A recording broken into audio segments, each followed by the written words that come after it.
another project Dad's making. As always, I am your Steve.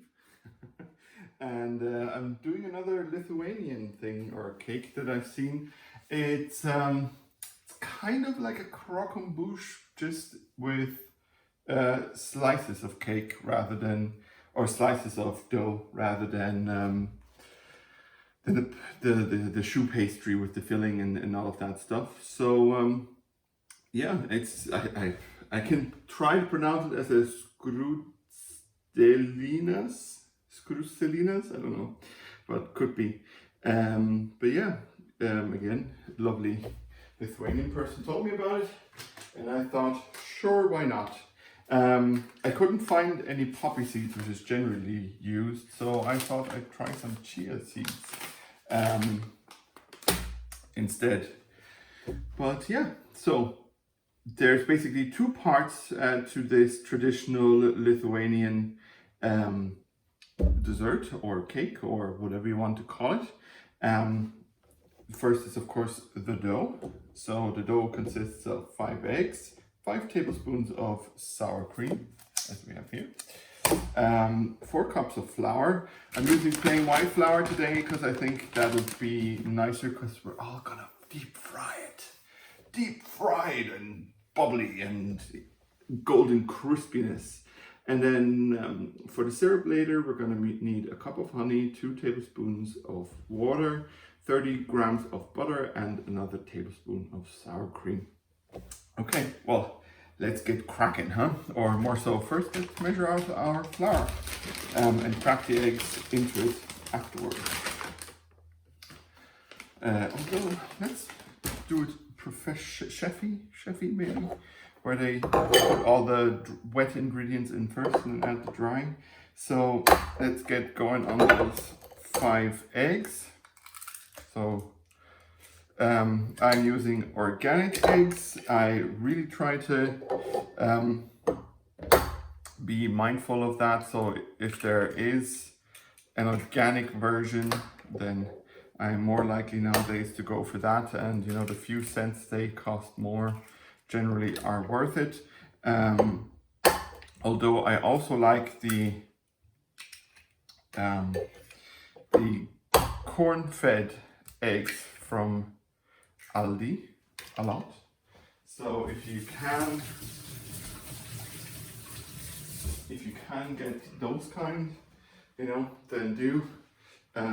Especially with eggs, you want to make sure that those chickens were as happy as they can possibly be. So let's just give these eggs a quick mix, like you can see here.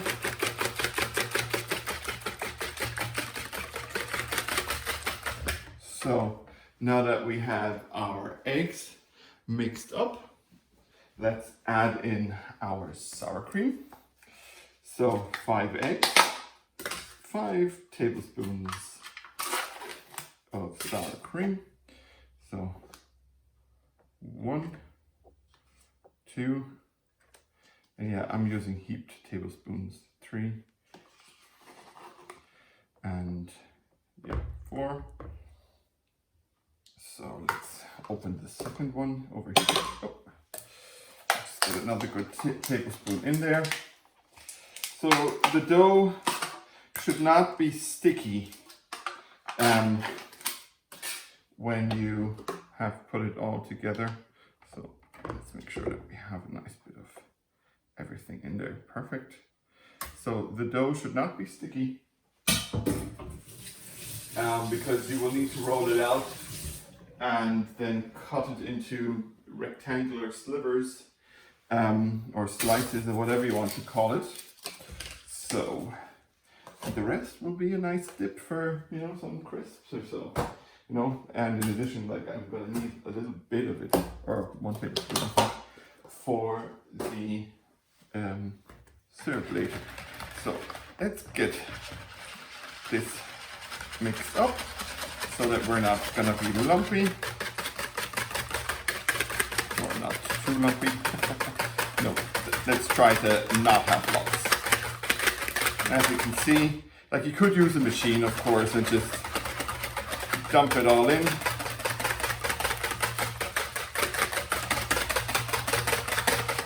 but as you can see here, pretty fast to do by hand, and it's one less thing to clean if you don't use the machine.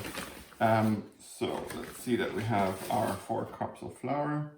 Cup number 1, cup number 2, cup number 3, and cup number 4. So, okay, let's put our flour to the side because we are going to use it in a moment's time to prepare our rolling area. Let's just get everything here nicely incorporated. As you can see here, like I'm kind of stuck now with my whisk. So for the rest, I'm just going to use my hands. So, okay, let's just make sure that we get our lovely dough out of our whisk, especially here the bottom bristles can be a bit feisty at times and try to hold back, but not this time. So now I'm only gonna use one hand to start this because as you can see at the moment it's quite sticky. So if I do need some more flour, I have a hand free to put in more flour. And as always, as you can see, like, it's not rocket science and it's not dangerous, so you might as well do it with your kids, and I'm sure they'll be happy to knead your dough for you. So now that should be fine. Let's just make sure that we get all of the ingredients incorporated into our dough so that we can really nicely roll it out in a moment's time. So,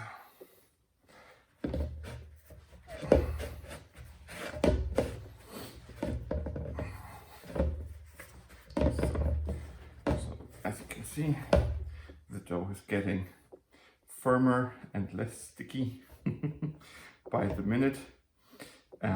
So that way we can ensure that we get the most out of our bowl here. So, and if you lose bits, then you know that's okay. Make sure that you have a clean and disinfected work area, and you can just pick up the bits of the dough that are on your table or from your work surface.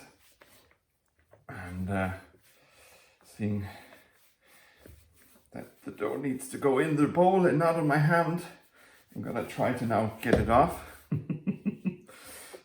The joys of baking.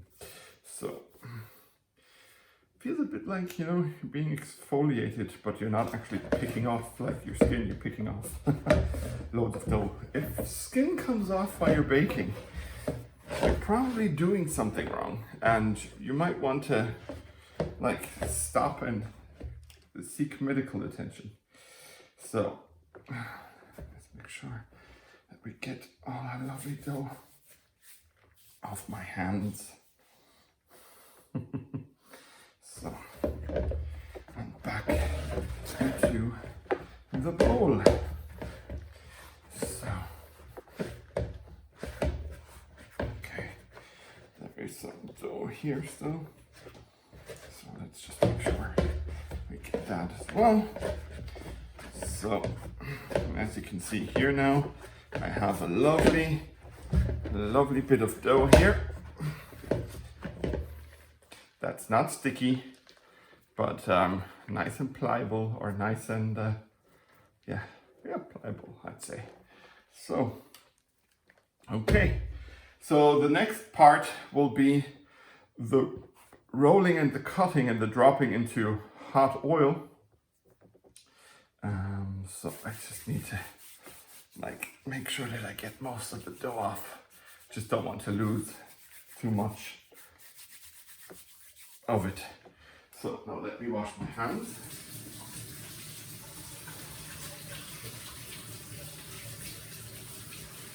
So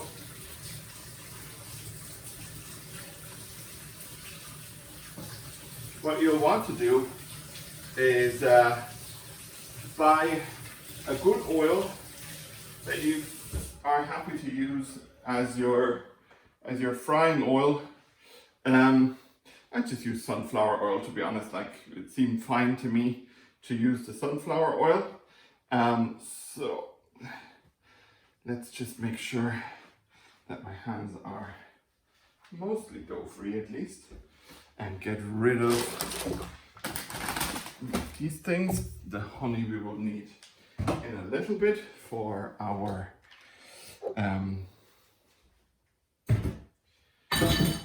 syrup.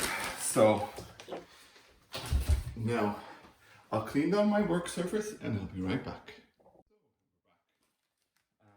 So let me just spread some of the flour on my work surface so that I can nicely and easily roll out my dough. And you know, if you love quick heart, why not, you know?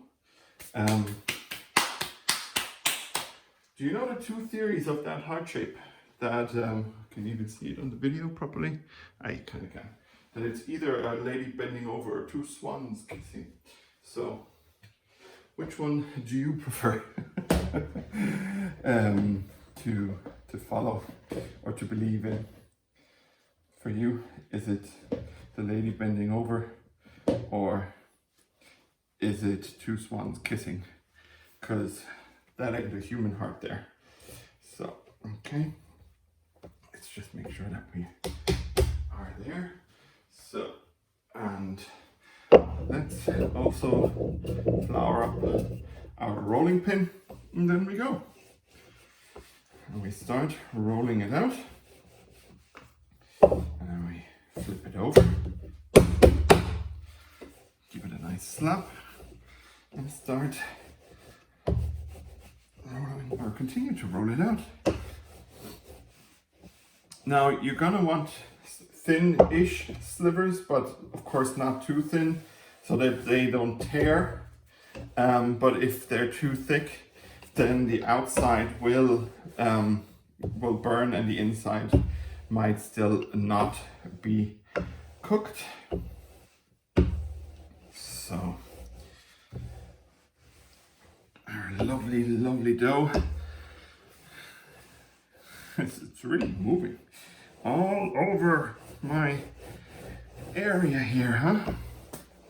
So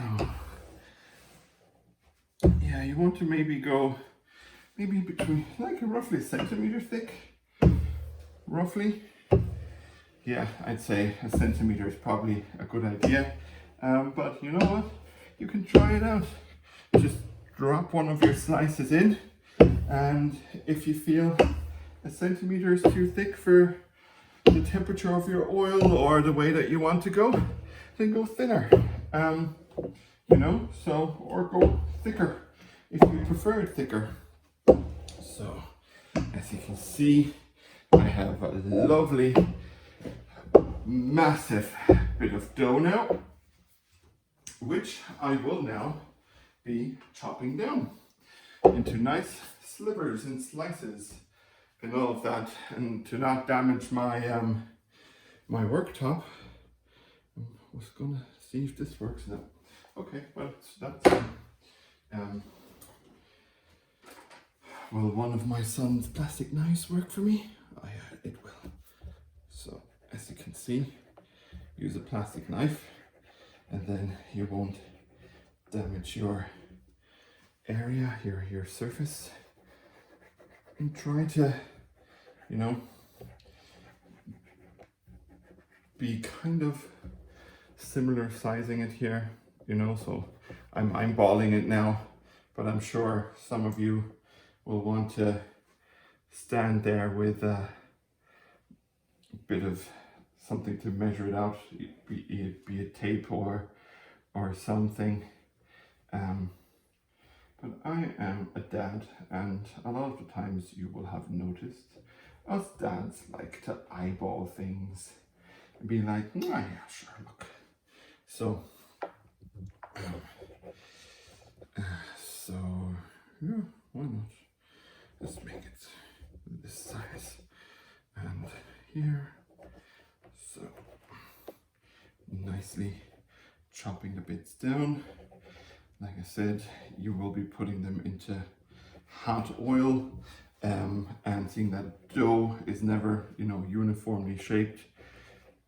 You will get shorter bits and longer bits and that kind of stuff. So that's okay, Plus you have like little bits like this as your tester, and then just see how everything pans out.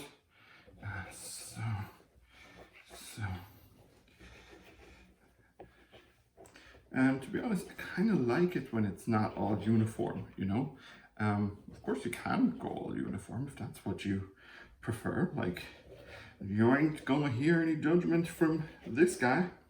But yeah, I kind of don't mind if it's a bit uneven, Sometimes the nicest bits are the little squiggly bits. Okay, well, the next step will be our frying off. So see you in a sec. Okay, so now we're over at the oven top. Just had a bit of a drink there. Lovely berry and elder flower, water. Ooh, sorry for that. So we're waiting now for our oil to bubble up. You can use a wooden spoon to see how if it's hot enough, because it'll start to bubble around your wooden spoon. As you can see, let's see from here. Can you see the bubbles around that are forming around my my wooden spoon? So we'll give it another minute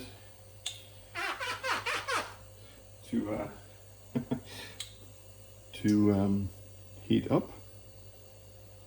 Plus the wooden spoon will be hot. Okay.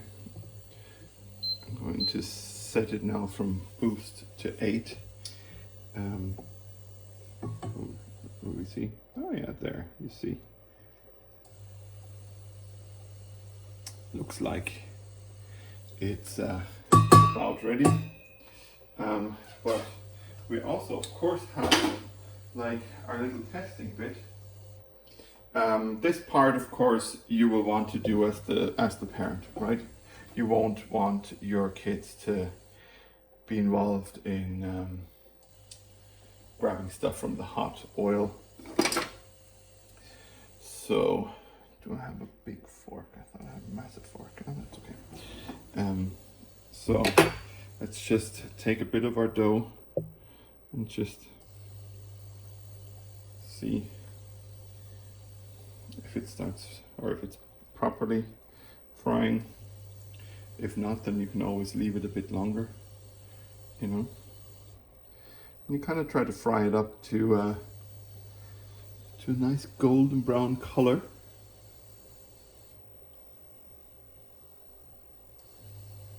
So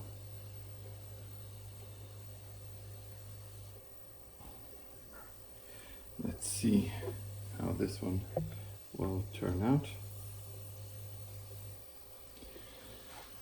Kind of has something relaxing, don't you think?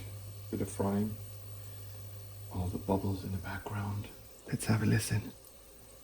A little bit of ASMR here. Magnetic induction and frying oil cake.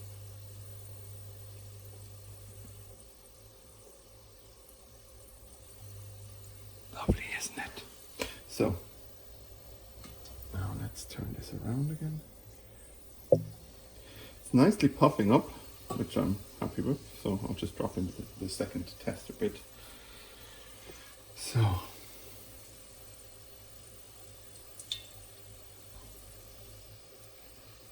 now we can see all the bubbles dancing around our lovely dough. So still kind of pale, so we'll give it a little bit longer. But I'm quite happy with where they're at now.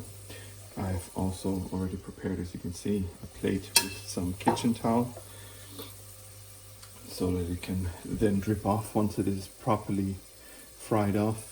And then while everything is cooling, we'll take care of the syrup.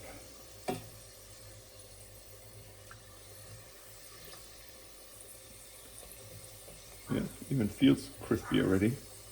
So maybe I'll actually increase the heat again.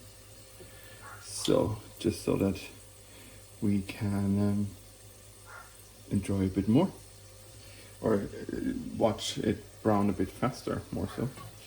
So yeah, but everything is puffing up nicely. So I'll actually grab the next bit. It's going to be a bigger slice. Just drop it in slowly, because you don't want oil to splash everywhere. Okay.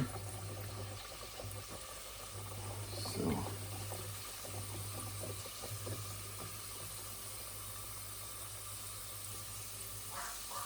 yeah, they're going nicely now. We're getting some nice color on here. Like slowly but surely. The small bits are browning, so the big bits will take a while. So yeah. Let's see that we get a nice bit of brown and goldenness on it, because they already seem to be crisping up quite nicely. So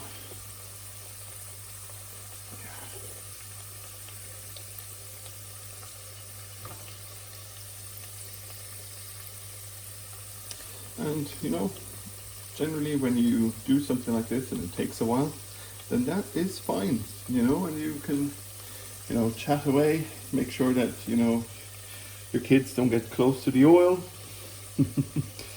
And yeah, this one is getting nicely brown. Oh, look at that one. Okay, let's actually take this one out, just because it is our tester. As you can see here, lovely. So, and I'll leave that there for a moment, but I can already crack it. Ow. Let's see. Yeah, we got a little bit of chambering going on here. It's nicely crunchy. As you can see here, they're all getting to a nice place now. So I'm going to be jumping ahead a little bit when I have a few more done. So like I said, I'm going to skip ahead a moment. So as you can see, I've got already a good few sheets there. And I thought, oh yeah, I'll make a few smaller ones. So I kind of cut up my dough a little bit further, so I have a few smaller bits here as well, and they puff up. Some of them puff up like crazy, and they're super crunchy. So yeah, but it's kind of cool that it works out so well, and that, you know, hey look, this one looks like a heart. Maybe someone's thinking of me. So yeah, but they, like, I mean, look at them. Look at this baby here. It's nice and bubbly and crunchy. So just gonna move these over here. So, and the dough is a bit crumbly, so you know, be aware of that when you're kind of putting or stacking them on top of each other. Oops, sorry, I hit the camera stand. So, you know, and I'm probably going to use, or I am going to use the second plate to put the rest on. And then, you know, when I apply the drizzle later, I'm going to take off some of the layers, drizzle, layer it up again, drizzle again, layer it up again, and drizzle again. Because that sounds like it makes the most sense to me, at least. So now let's see that we get this all turning. And like I said, like, unless your kids are teens, you probably don't want them, and even if they are teens, you probably don't want them close to the mega hot oil, right? If you have tongs to flip these, then by all means use tongs, because you don't want to burn yourself. You ain't got time for that kind of negativity. And yeah, you just keep frying and frying and frying. And I've only half done, so it's going to take a while longer to fry all this lovely goodness. So I'll see you for the syrup in just a sec. So guys, I have 3 full plates of these sheets now. Now we need, what we need is a single layer. So like this, and we need to make our drizzle. So first thing you'll need is 1 cup of honey. So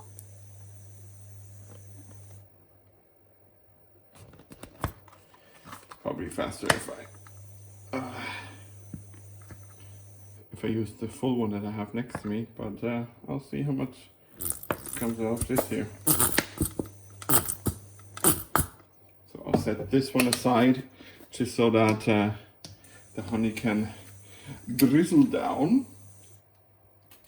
And I'll open this one, and so that I don't have to squeeze as bad, I'll just open it up like this.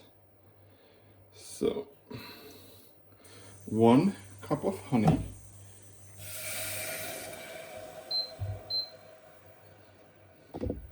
so let's just make sure, oh sorry guys, let's just make sure we get all the lovely honey out, huh? So now we have 1 cup of honey. Then I need 2 tablespoons of water. So, yeah.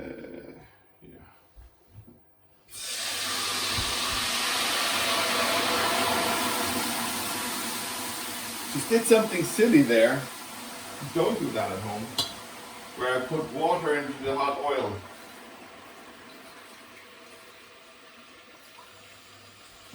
So, now 2 tablespoons of water, 30 grams of butter.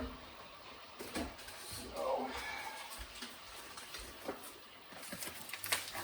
now let's get those 30 grams of butter in there.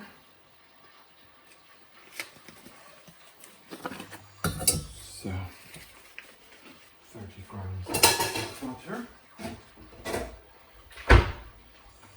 So, and 1 tablespoon of sour cream. So, 1 tablespoon of sour cream. Great. So, the rest can go back into the fridge. Yeah, with the oil, really be careful. Like, I could have really hurt myself there. Seeing that I'm alone in the kitchen, it would have been just myself that I would have hurt. But you know, it could have been bad. So be very, very careful when you put the oil to the side. So now what you do is just stir. and heat this up. I'm going to raise the temperature just so that everything can melt together nicely.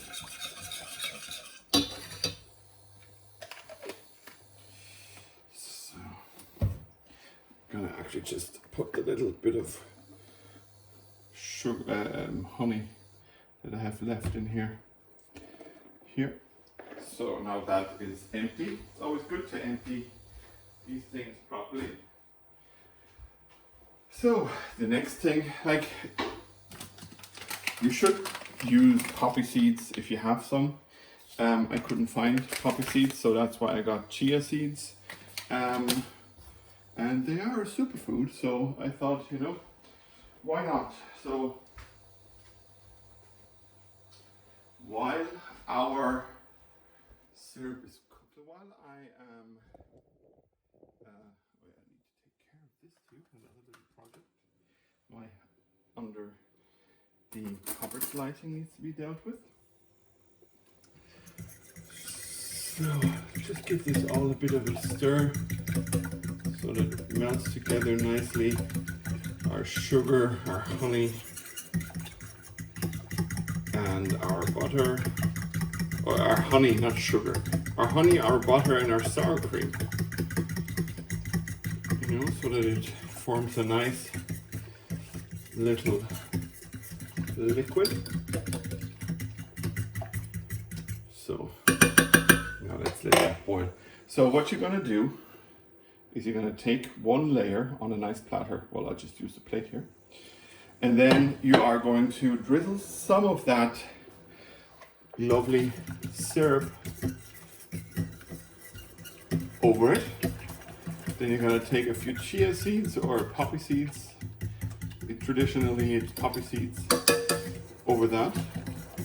Then you're gonna add the next layer and the next layer, and just, you know, repeat it.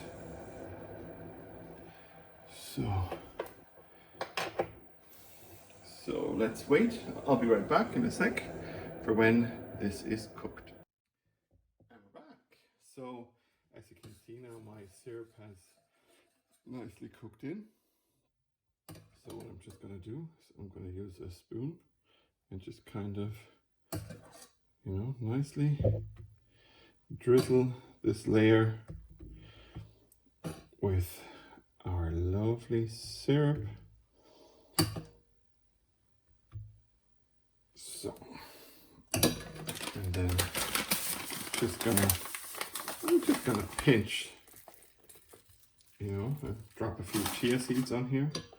Maybe a little bit more syrup, huh? Especially here in the middle. Huh?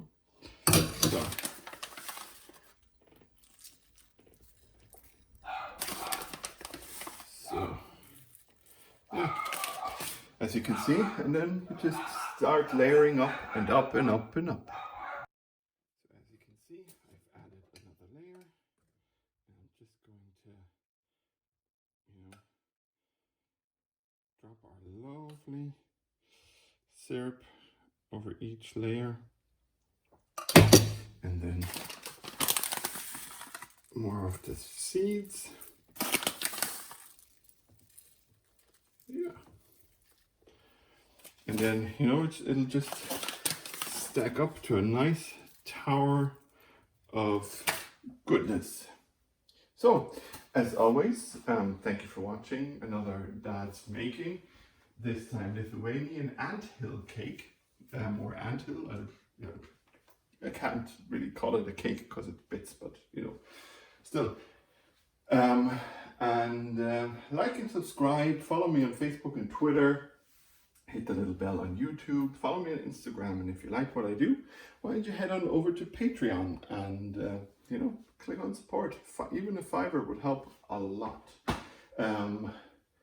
A little bit of the money will be taken for ingredients or, you know, equipment, but most of the money will always be going into a bank account for my son for college in the future.